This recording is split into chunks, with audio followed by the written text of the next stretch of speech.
pour Terres en Ville, hein, et puis pour Laurent, l'agence d'urbanisme de la région nantaise, c'est-à-dire pour Bruno Julien de Laurent et pour moi-même. L'objectif, il était double de ce séminaire. Le matin, c'est de rendre compte de nos résultats sur le projet pour un SCOT rural de qualité territoriale, parce que ça ne va pas de soi, hein. On a proposé une démarche partant de la qualité territoriale. Puis l'après-midi, c'est de sortir de la barrière du rural et puis de fabriquer un échange entre l'urbain, le périurbain et le rural, sans cacher les divergences, mais en disant il y a des échanges, il y a des mutualisations possibles, il y a des convergences et de toute façon, il faut travailler ensemble. Moi, ce qui m'a plu dans ce projet que l'on a construit à plusieurs et différents types d'acteurs, c'est deux types de publics. Alors, la première chose, c'est le croisement des échelles. C'est-à-dire, c'est le national, les réseaux ruraux régionaux, 3 réseaux, l'Aquitaine, Midi-Pyrénées et PACA, Provence-Alpes-Côte d'Azur, le local, parce qu'à chaque fois, on se déplaçait dans un territoire, Châteaubriand, Mazères en Gironde, Manos, Nègrepelisse à côté de Montauban. Et deuxième croisement, c'est un croisement habituel chez Terres en Ville. C'est un croisement entre le monde de l'urbanisme, le monde de l'agronomie, le monde du développement local, sans oublier le monde de l'environnement. Le réseau rural Provence-Alpes-Côte d'Azur a participé à la co-organisation d'un des 3 ateliers régionaux, donc le second à Manosque sur l'habitat en milieu rural et la lutte contre l'étalement urbain. Notre contribution a consisté en l'identification de personnes ressources qui puissent parler de leur expérience et des expériences avec des points de vue très différents, à la fois d'un point de vue d'un architecte, d'un point de vue d'un technicien qui conduit un travaux de SCOT, d'élus locaux impliqués dans des SCOT, mais aussi des regards régionaux, de l'État et du Conseil régional par exemple. Nous avons impliqué le réseau régional dans ce projet-là, puisqu'il s'agissait de prolonger nos travaux sur la question agricole et la prise en compte de l'agriculture dans les projets de territoire, avec la question de la planification. Ce que je retiens surtout de ce projet, c'est de voir comment la planification n'est pas un nouveau domaine d'investigation, mais le prolongement de ces démarches de territoire. On a beaucoup travaillé sur les stratégies territoriales, sur l'animation des territoires, qui a fait ressortir déjà beaucoup de choses sur différentes thématiques, l'économie, l'agriculture. Et pour moi, la planification était un nouveau domaine, une nouvelle page qui s'ouvrait. Et finalement, ce que j'en retiens, c'est que ce n'est pas une nouvelle page, mais c'est juste un prolongement de ces réflexions-là. Et ça, je trouve ça très intéressant dans le travail qu'on va faire avec les territoires sur l'avenir. Le réseau rural s'est impliqué d'abord en collaborant à la construction du projet lui-même, à la conception des différentes phases, au calendrier, à la programmation des rencontres. Il s'est impliqué dans un deuxième temps par l'organisation d'un des ateliers qui a eu lieu à Mazères au mois de décembre dernier.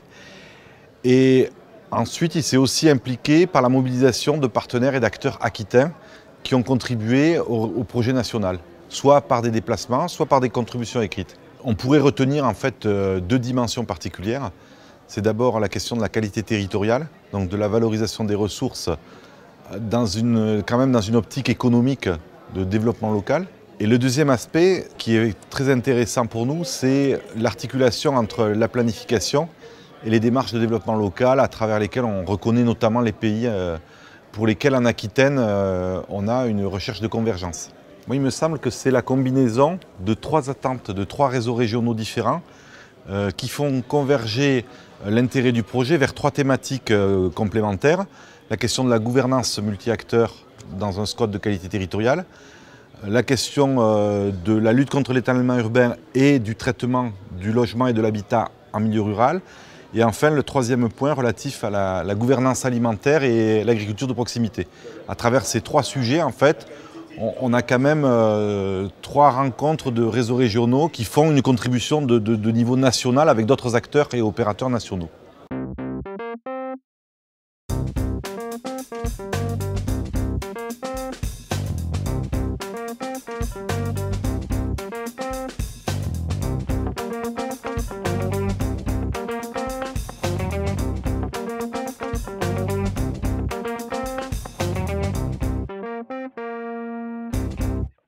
L'objectif de l'urbanisme, ce n'est pas simplement de produire des cadres, c'est de s'occuper des gens.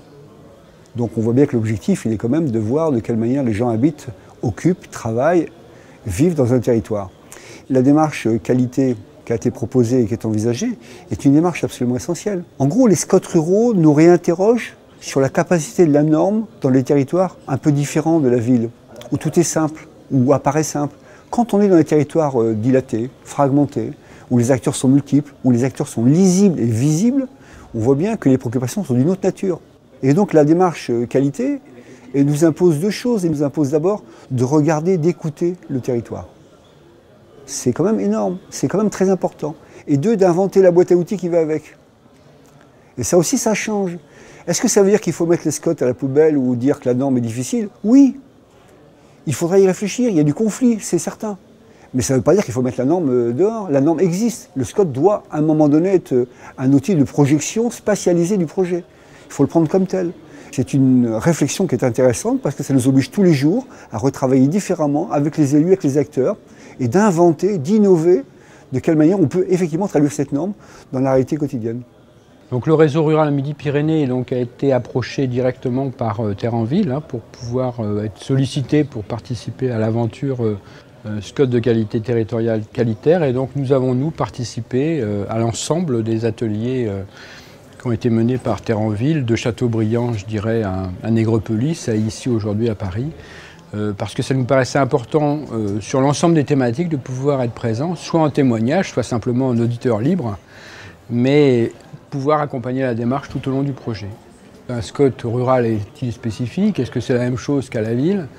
Est-ce qu'il y a des spécificités à prendre en compte en milieu rural qu'il fallait un petit peu pointer, qu'il fallait identifier, sur lesquelles il fallait revenir? C'était ça aussi qui nous intéressait dans le projet. L'idée aussi qu'on en retient nous en Midi-Pyrénées, c'est de pouvoir faire du projet qualitaire un socle de propositions à partager avec les autres services de l'État en région, voire même avec les deux ministères compétents en la matière, pour pouvoir faire des préconisations de politique publique qui serviraient directement à l'intérêt des territoires.